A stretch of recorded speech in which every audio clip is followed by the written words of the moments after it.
Los Angeles Rams fans, I have been sitting here thinking about this team, and honestly, it feels like we are staring down the barrel of a championship season.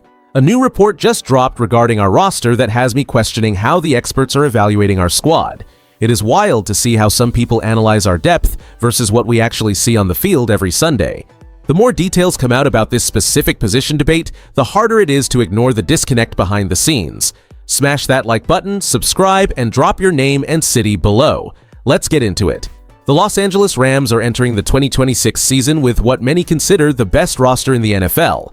Yet, ESPN analyst Mcvay recently ignited a firestorm by labeling our tight end room as the team's biggest weakness.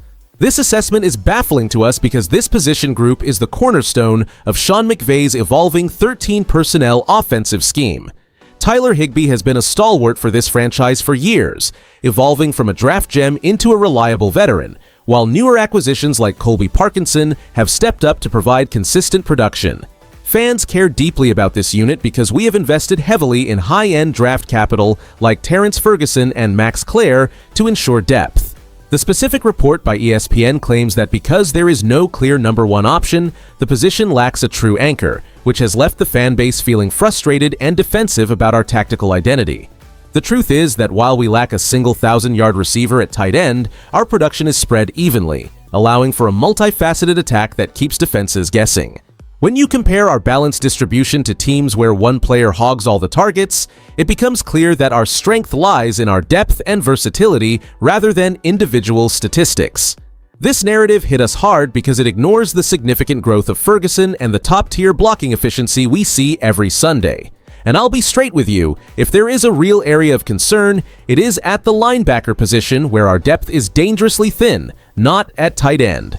We are Super Bowl favorites for a reason, and dismissing the very engine of our offense as a liability is simply a massive miscalculation by the national media.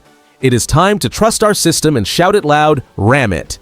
The truth is that ESPN calling our tight end room a weakness is a complete head-scratcher that ignores the strategic evolution Sean McVay has been building for years. This perception stems from a traditional obsession with finding one elite 1,000-yard receiver at the position.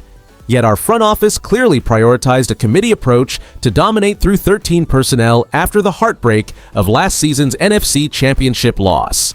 By investing high draft capital in Terrence Ferguson and Max Clare, plus signing Colby Parkinson to a significant multi-year deal, management signaled they value schematic versatility over a single star. Historically, we have seen this shift before when the team moved away from relying solely on top-tier targets to favor a more balanced, multifaceted attack that forces defenses to guess who is catching the ball. While outside media fixates on these numbers, the staff behind closed doors understands exactly why this works. Coaches aren't looking for a singular producer, they are building a matchup nightmare that keeps linebackers and safeties on their heels. Consider that Parkinson graded as a top 15 tight end in 2025, and when you combine that with the explosive deep threat capabilities of Ferguson, you get an efficiency that single-star offenses simply cannot replicate. If you want to talk about a real defensive vulnerability, look at the lack of depth at linebacker behind Omar Speights and Nate Landman instead of the tight end room. Our staff is clearly comfortable covering up those personnel gaps with clever safety rotations because they trust the overall system design. They know their strategy works and they have the stats to prove it, even if the national media is too stuck in the past to recognize a modern masterpiece of roster construction when they see it in front of them. So let's ram it all the way to the Super Bowl. The truth is, while analysts are busy nitpicking our tight end room, they are completely ignoring the elephant in the room regarding the true vulnerability of this roster. This narrative matters right now because we are pushing for a Super Bowl title, and wasting mental energy on a position group that is actually a tactical strength distracts from the glaring lack of depth at linebacker. While ESPN worries about Tyler Higbee, the real change on our depth chart is the lack of veteran insurance behind Omar Speights and Nate Landman, which puts immense pressure on our secondary to clean up middle-of-the-field messes. This roster construction means that against high-octane passing attacks like the Cardinals under Mike LaFleur, we are relying heavily on our safeties to provide coverage support that should ideally come from the second level. If our linebackers falter, teams will exploit the middle, forcing Sean McVay to adjust his schemes to hide that deficiency rather than dominating on both sides of the ball. This matters immensely when you consider our path through the division, as Mike Macdonald's Seahawks are always looking for ways to scheme against our front seven. If we cannot shore up that linebacker rotation, it complicates our quest for the NFC West crown and potentially jeopardizes our playoff seeding when it matters most in January.